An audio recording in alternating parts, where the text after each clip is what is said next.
Hi guys, it's Liliana from Vanilla Canela here. Happy New Year and welcome back to my channel. I thought what a better way to start the year than to clean the house and get rid of Christmas. So let's get straight into it.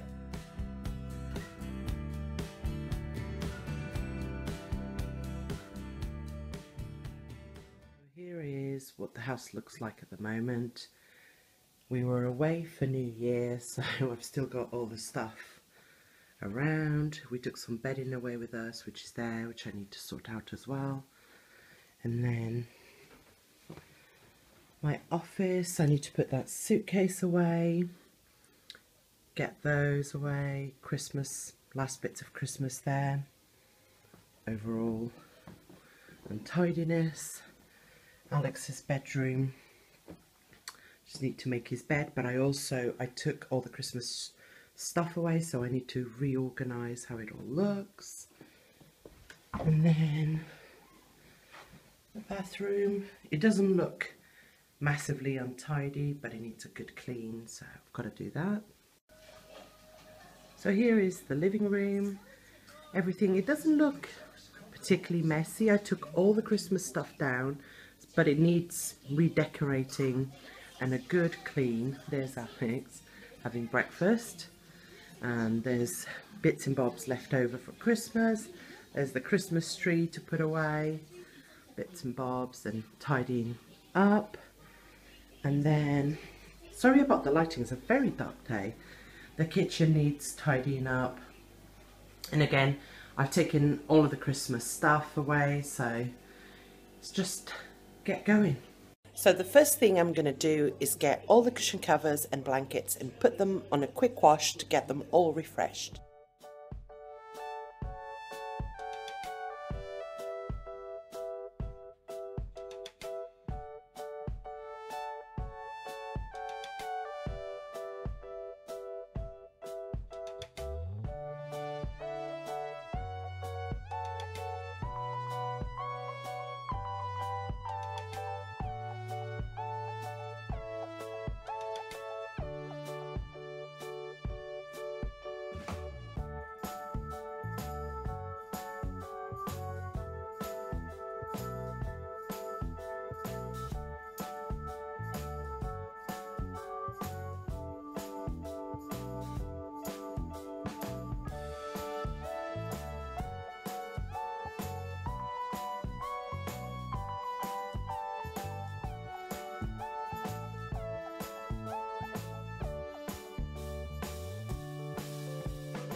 So I've kept the dining room table very simple. Oh, here's one Christmas present that I got. This is from Aldi, but supposedly is a dupe for Jo Malone's candles, so can't wait to try that out. Put in some flowers just to make it a little bit brighter, and then nothing much here. Again, some flowers, and then here, ignore the Lego because Lego now is our life, and I'm hoping they will all go in Alex's room, but he's playing at the moment. I've left those candlesticks there and I've got nothing else on it at the moment. I'm sure that will change, but for now that's fine. The coffee table, I intend to find something to put in that tray, but again, just haven't found anything that I want to add there. Got some cushions down. All of those have been washed and dried. And here's our little man. I've changed that. This tree was also a Christmas present and I love it. Do you think I can have it out even though it's not Christmas? Because I don't think it's necessarily too Christmassy. But anyway, those are empty, so I need to find something to put on there. And that's it. So that took all day. I started this morning and it's now dark outside and I've just finished and I had a shower. So I hope you guys have enjoyed this video and I'll catch up with you guys next time and I'll tell you all about what's been going on. Bye!